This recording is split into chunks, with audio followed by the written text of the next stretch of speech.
hell is that guy?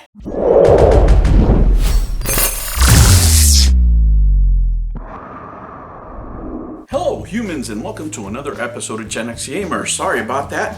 A little change here in production. I had a shaving mishap and I had to fix it.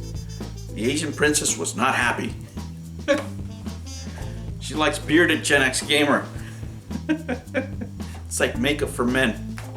Anyway, I'll get back to my regular form here pretty soon, but in the meantime, let's talk about an idea that I got from one of our viewers.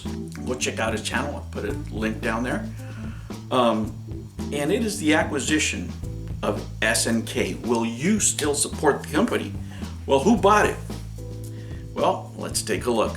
Now, let me tell you guys, for me, Snk in particular, it's a brand that's very close to my heart. You know, I used to play Snk machines when, I was growing up. And not only that, when I had children, we would go and play in the burger stands, and the machines were there, and there was King of Fighters, Fatal Fury, of course, and the consoles also, right? Samurai Showdown. I mean, I played so much of that game, especially in the arcades and in machines everywhere. But they had other franchises. I used to love playing World Heroes. That was one of my favorite games. Art of Fighting. Again, Samurai Showdown. I mean, there's so many games that I've enjoyed of this company over the decades, because that's how long this company's been around, that it really is just a part of my gaming experience, as it has been for many people. So a lot of people find themselves at a crossroads right now with this change by this prince buying this company. What do you do moving forward? Alright guys, Saudi Arabia investing in video game companies is nothing new, right? They have what's called the PIF, the Public Investment Fund, and they've invested in a lot of companies, right? They've invested in EA, they've invested in Activision, as well as other companies, so it's nothing new. Now, how did this purchase come about? It's not really the prince himself directly that bought it, it's his MISK Foundation, MISK, right? And they invested in Snk, over 90% of the company, so that foundation basically owns it. Now, what's the problem here? Is that most recently the US has reported that Prince Mohammed bin Salman approved the plans to capture or kill journalist Jamal Khashoggi, right? And he was murdered and dismembered in a brutal manner in a Saudi consulate in Istanbul. Riot Games recently received tons of criticism for a sponsorship deal that they had with Saudi Mega City Neom, and they pretty much ended it after a day because there was so much controversy. And this is where the problem lies with the Western audience, if you will, because we believe in freedom of the press. I mean, that's one of our foundations, right? And we believe in the right to a free press. So what happens now? Will the Western market keep supporting this company in the future? I know the Japanese market will, because they just have a different sensibility over there. I don't think much is going to change there, other than the new projects that they're going to be able to fund with all this money, because now they have a lot of capital, right, that they can work with. But what will happen to the Western market? How will we react to this new change? Well, guys, I am a capitalist. I believe that everybody should buy whatever they're into, right? But this one's a tough one, right? Will you still support the company based on your beliefs? I believe in freedom of the press.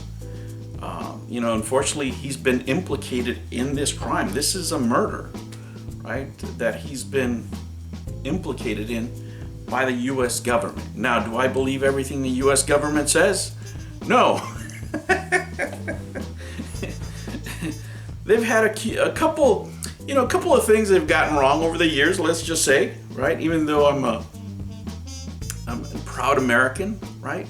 Our government hasn't always done the best job in spreading the right information at the right time. Let's just say that.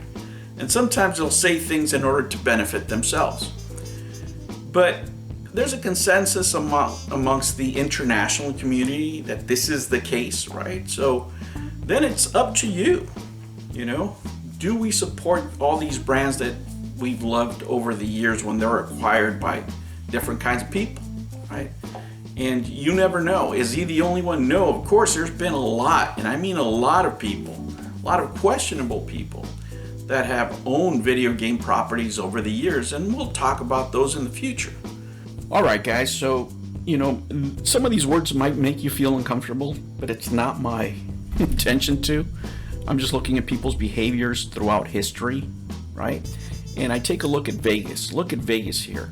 When Vegas started, everybody knew it was run by the mob. And even though people would scream and yell about the mob, about this and that and the other, publicly, in the end, privately, everybody wanted to go to Vegas. Why? Because they had the entertainment that they wanted. They really did. Look at today. People complain about corporations. How many people do you see on social media that is owned by big corporations, by the way, ranting against big corporations for this and that and the other, right? But not one of them will turn down the trip to Vegas or stop using the big corporations' media. And Vegas is now owned by big corporations, right? So it doesn't matter what we say publicly, our behavior supports these companies in the end because they have the entertainment we want. This story should be a lot bigger. You know why it's not? Because we feel uncomfortable speaking badly about these franchises that we've been attached to throughout the years. But at some point, somebody needs to make a choice. Will you keep supporting this? I don't see a lot of people speaking up on this. I don't see a lot of drumbeats out there. Unfortunately, if I had to guess, humans again will never cease to disappoint us. We're going to be let down again. This should be a lot bigger story, and it's not. You know why? Because people love their SNK. But here, you really have to make a choice. Do you stand on principle, or are you going to go with this nostalgia of old games, right?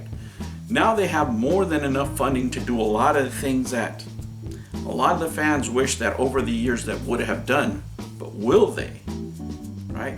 It's a good thing for more people of different countries to experience these games, and of course SNK being a big brand could do a lot of things, right, to promote video gaming in that part of the world, specifically Saudi Arabia, which has a reputation for not being the most open society, right?